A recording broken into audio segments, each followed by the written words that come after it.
어제 박근혜 대통령과 일본의 아베 신조 총리의 정상회담이 결정되면서 한일 관계 정상화를 향한 첫 신호탄을 쏘아 올렸습니다. 일본이 과거사를 청산하고 진정한 이웃나라로 거듭날 수 있을지 관심이 쏠리죠. 일본 국민들의 생각은 과연 어떨까요? 호사카 유지 세종대 교수 스튜디오로 모셨습니다. 교수님 어서 오십시오. 예, 안녕하십니까. 말 그대로 참 가깝고도 먼 나라가 바로 일본인 것 같습니다. 네. 어렵사리 3년 반 만에 한일 정상회담이 이제 성사가 됐는데 저희들이 좀 몇 가지 질문을 네. 좀 준비를 해봤습니다. 예. 첫 번째 질문 한번 드려보도록 하겠습니다. 일본 반성 없이 회담 없다는 박 대통령 외 아베 신조 총리 못지않게 박 대통령 두 정상이 굉장히 참 고민이 많았을 것 같은데 결국 합의를 했습니다. 네. 어떤 배경이 있었을까요? 역시 물론 이러한 상황에 이른 첫 번째 원인은 일본 쪽에서 너무 이쪽에서 뭐 싫다 혹은 이쪽에서 절대 그거 아니다라는 것을 너무 주장했기 때문에 이런 식으로 한일 정상회담도 계속 열리지 않았다 그렇게 할 수가 있지만 예. 그러나 외교라는 것이 위안부 문제에만 올인할 수가 없는 문제라서 그리고 또 요새는 또 미국 쪽에서도 여러 가지 요청이 있어서 종합적으로 생각할 때 아무래도 한중일 그다음에 한일 정상회담이 필요하다라는 종합적인 외교 네. 위안부 문제뿐만이 아니라 기타 경제도 그렇고 뭐 북한 문제도 있지 않습니까? 그렇죠. 그런 모든 것을 역시 그러기 위해서는 회담이 필요하다. 그런 식으로 역시 박근혜 대통령도 약간 궤도를 수정했다. 그렇게 네. 볼 수가 있습니다. 사실 한일 양국 모두 역사 문제만 가지고 계속 대립할 수는 없는 것 아니냐라는 네. 공통적인 인식이 생긴 거다. 이렇게 보신 거군요. 그런 거죠. 두 번째 질문을 한번 드려보겠습니다. 3년 6개월 만에 밥 한 끼 안 먹는다. 사실 이제 이번에 한중일 3국 정상회담을 계기로 한일 정상회담이 성사가 됐는데 한중 정상회담에서는 사실 만찬도 하고 뭐 여러 가지가 있는데 일본 총리하고는 오찬을 일단 안 하기로 하고 또 네네. 공동 기자회견도 현재까지는 없는 것으로 알려지는데 그렇다 보니까 이거 좀 홀대 논란도 있고 네네. 또 한편에서는 뭐 실질적인 성과를 기대하기 어려운 것 아니냐 이런 얘기 나오는데 어떻게 보십니까? 이것도 역시 어느 정도 한일 간의 합의에 의해서 이렇게 됐다고 할 수가 있거든요. 그래서 이번에 뭐 일본 쪽은 약간 미국하고 중국의 갈등 문제가 있지 않습니까? 네. 그래서 그런 부분은 한국에 더 요구하면 어떤 이야기가 나오는지 그런 부분도 있고 또 위안부 문제에서도 아주 좋은 이야기가 나오는지도 미지수이기 때문에 아직은 그 부분은 안 하는 게 오히려 네. 좀 성과가 그러니까 국민의 기대에 못 미치는 상황이 혹시나 나올 수 있는. 연출되면 그때 또 왜 밥을 먹었냐 또 그런 이야기도 나올 수가 있지 그렇죠. 않습니까? 아무 성과 없이 밥까지 먹었느냐. 그러니까 일단 그렇게 합의를 형식은 한 해놓고. 것 같습니다. 이것은 그러나 시작이기 때문에요.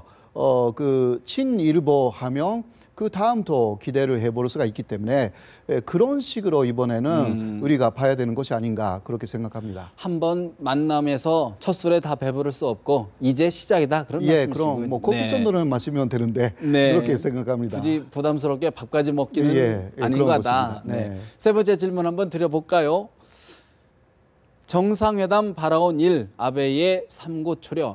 사실 이제 아베 신조 총리 같은 경우에는 여러 차례 정상회담 개최 의사를 밝혔는데 박근혜 대통령이 거부를 했단 말이죠. 네. 일본 국민들 입장에서는 왜 우리가 저렇게까지 해야 되나? 라는 볼 수 있는데 이번 한일 정상회담 또 일본에서는 이란 정상회담에 대해서 일본인들의 시각은 어떻게 봐야 될까요?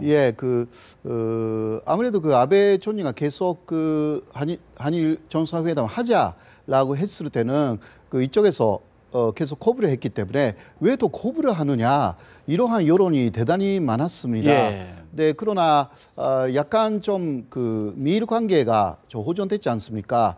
그 이후는 처음 한일 회담을 하면 오히려 마이너스가 아니겠냐 그런 이야기가 또 일본 쪽에서도 나오기 마이너스다 시작했어요. 오히려. 오히려 뭐라 할까 그 위안부 문제도 강하게 한국 쪽에서 나와서 더 그냥 결렬이 되면 그 굉장히 그 더 부담이 되는 것이 아니냐 이런 이야기도 있었던 것입니다. 그러니까 지금까지는 그 오히려 적극적으로 해왔는데 요새는 오히려 한국 쪽에서 적극적으로 되는 그런 모양새가 된 것은 사실입니다. 그래도 아무래도 그 더 한미일 건조로 북한 문제라는 게 좀 있어가지고요. 그리고 또 TTP 문제 일본 쪽에서 그 경제 문제 협력이라든가 이런 부분도 있어서 아무래도 한일 정상회담을 하면 그 일본에서도 이익이 있다. 그런 식으로 일본 쪽에서는 그 마지막은 판단한 것 같습니다. 종전까지는 사실 한국 외교가 좀 중국 쪽에 좀 경사돼 있는 것 아니냐 그렇기 때문에 좀 일본이 했는데 이제는 좀 여론이 조금 바뀌어서 TPP라든가 경제적인 문제에서 또 합의 얻을 수 있는 게 있다 이렇게 좀 바뀌었다는 그런 말씀이시군요. 그리고 그 집단적 차이권 문제가 있었지 않습니까? 그 안보 법제를 그 무리하게 통과시켜서 일본 내에 여론이 대단히 나빠졌습니다. 그러니까 그것을 만회하기 위해서라도 한일 관계에서 좀 점수를 돌파구를 좀 찾아야 되는 좀 우호적인 분위기가 일본에서도 필요하다. 그렇게 할 수가 있습니다. 그렇군요. 서로 윈윈이 할 수 있다. 그런 말씀이시군요. 다음 질문 한번 드려볼까요? 과거사의 자승자박, 일본의 위안불안, 종군 위안불안. 사실 우리 한국민 입장에서는 일본군, 옛 과거 제국시대의 일본군 위안부 문제가 굉장히 뜨거운 한 이슈인데 일본 국민들은 어떻게 보고 있는 겁니까? 일본군 문제를. 역시 이 부분은 큰 문제라고 할 수가 있지만 그러나 역시 그 우리보다는 비중이 높지는 않다. 그 뭐라고 할까 굉장히 많이 있는 외교 문제 중에 하나라는 그 입장을 취하는 사람들이 많습니다. 한일 관계는 그 문제도 있다 하더라도 다른 문제도 많은 거 아니냐. 그 뭐 독도 문제도 그런 식으로 이야기를 하더라고요. 일본 사람들은 우리로서는 예를 들면 그런 문제가 나오면 마치 그게 전체인 것처럼 국가의 문제로 되지만 일본은 어디까지나 그 굉장히 많이 있는 외교 문제 중에 하나 이러한 스탄스를 그 취하고 있어가지고요. 그리고 한국에서도 역시 역사 문제하고 기타 문제는 좀 분리해서 접근하겠다. 투 트랙으로 그 전략이라고 알려졌는데요.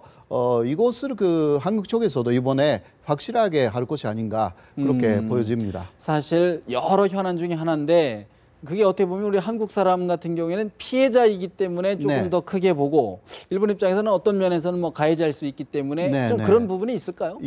아무래도 그 우리로서는 우리 한국의 입장으로서는 그 위안부 할머니들이 너무 고령이다 보니 이게 거의 그 평균 연령이 90세 가까이 가셨어요. 그러니까 그런 분들의 한을 빨리 그 풀어드려야 된다. 그러니까 감성적인 마음이 앞서다 보니 이게 그 일본 쪽에서도 통한다 이런 식으로 생각하는 거죠. 그러나 일본 사람들은 오히려 너무 냉정하게 해가지고 이것은 뭐 65년대 다 끝난 문제다라든가 기타 등등 여러 가지 이유를 붙여가지고 그리고 과거에 그 노다 정권, 민주당 정권이면 조금 우호적이었습니다. 그러나 아베 정권은 그 너무 법을 다지는 그러니까 법적으로 다 끝난 문제다 이런 식으로 나가는 정권이다 보니 시각 차이, 그 입장 차이가 너무 커서 좀 그 우리로서는 안타까운 부분이죠. 결국은 우리가 좀 차분하게 냉정하게 대응할 필요가 있다 그런 말씀으로 들어야 되겠군요. 뭐 특히 일본 상대로는 또 아베 정권 상대로는 그렇게 갈 수밖에 없는 것 같습니다. 그렇군요. 자민당 정권이라고 해도 안 그러는 정권도 많이 있었습니다. 근데 시대는 좀 그 흐름이 그렇게 바뀌었다라는 걸 직시해야 된다는 말씀입니다. 다음 질문을 한번 좀 들어보겠습니다. 사실 일본 문제에 우리 또 걱정하는 부분이 또 역사 외교뿐만 아니라 이런 지금 우경화, 일본 내의 어떤 극우 집단, 어떤 극우 세력들이 굉장히 큰 것 아니냐 우리 한국인민들 입장에서는 보는데 또 그런 부분들이 그런 세력들이 실제 일본 정치에 영향을 좀 미치고 있는 것인지 좀 염려가 되거든요. 어떻습니까? 뭐라 할까, 일반 국민들은 전혀 그렇지 않습니다. 그래서 예를 들면 그 회사를 경영하는 그 한국 분들을 만나서 이야기를 많이 합니다. 네, 역시 자, 그러면 이렇게 아베 정권이 돼가지고 그 코레가 안 좋아졌거나 뭐 그런 게 있냐고 많이 물어봤는데 전혀 그런 거 없다. 그러니까 민간 차원에서라든가 그런 경제적인 그런 민간 교류에서는 큰 그 차이가 없다. 그렇게 이야기를 합니다. 그러니까 역시 그 우익이라고 해도 극히 일부입니다. 그것이 뭐 물론 지금 아베 정권 자체가 우익 성향이 강하기 때문에 이게 대단히 크게 보이는 네. 거죠. 그러나 전체에서 보면 역시 한국 정부 쪽에서 우리 쪽에서 더 다른 부분도 챙겨야 되는 그런 것이 많다고 저는 생각합니다. 그렇군요. 네. 거듭 말씀드리지만 너무 좀 크게 보지 말고 좀 차갑고 냉정하게 좀 합리적으로 보자 그런 네. 말씀으로 보고요. 다른 질문 한번 또 들어보겠습니다. 일본 뒤 흔드는 안보법제 반대 시위 후폭풍 없나? 아까 언급을 좀 해주셨는데 사실 지난 안보법제 통과 직전에 시위가 굉장히 많았는데 지금은 조금 약간 주춤해졌는데 네. 앞으로의 전망 어떨까요? 지금은 아베 정권이 일단 경제적으로 흐름을 바꿨습니다.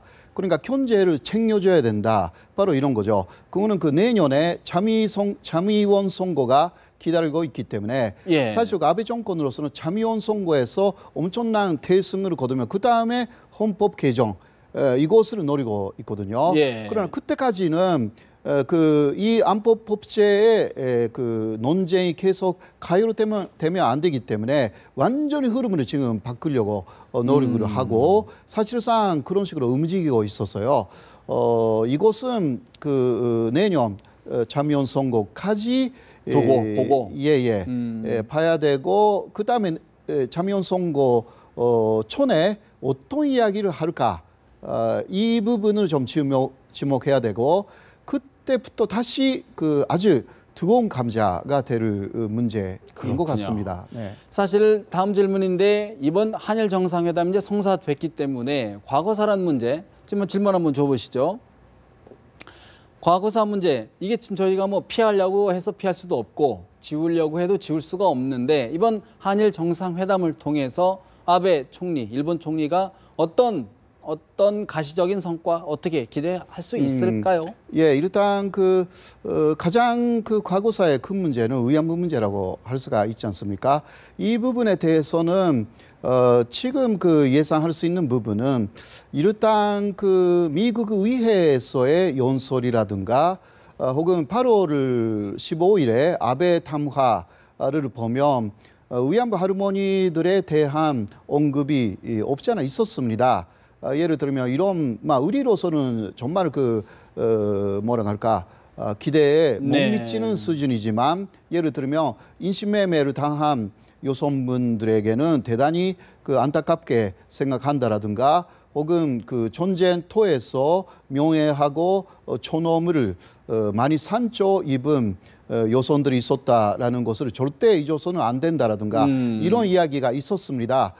그런 마음으로의 유감 표현까지는 있을 거 아닌가. 종전에 언급했던 수준에서는 수준에서 어느 정도 비슷한 수준에서 그러나 한국 국민들을 위해서 좀 더 표현을 달리하거나 뭔가 조금 더 붙이거나 네. 그런 것은 어느 정도 기대할 수가 있는 것이 아닐까. 왜냐하면 그렇게 하면 더 한국 정부에서도 어느 정도 평가를 해줘야 되거든요. 네. 네, 그렇게 되면 한일 관계가 또 그렇게 함으로써 좀 뭔가 새로운 돌파구가 좀 희망이 있으니까 그 다음에 이어갈 수 있는 어떤 계기나 발판이 될 수 있다.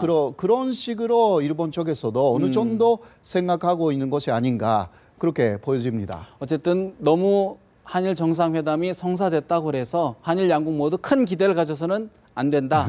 좀 차분하게 예, 일단 만났다는데 첫 번째이니까요. 사실상 네, 네. 3년 반 만에 만나는 그렇죠. 그러니까 이것도 친일보다 라고 보고 너무 기대하지 말고 그거는 그 2차, 3차에 네. 그런 정상회담에서 할 수도 기대를 하는 있고. 것으로 하고 네. 이번에는 그 악수하는 것만이라도 이거는 대단히 큰 의미로 평가를 해야 그런 된다. 식으로 하는 것이 우리 국익을 생각할 때는 오히려 더 좋은 것이 아닌가 생각합니다. 알겠습니다. 지금까지 호사카 유지 세종대 교수와 함께 한일 정상회담 관련 이야기 나눠봤습니다. 오늘 말씀 고맙습니다. 고맙습니다.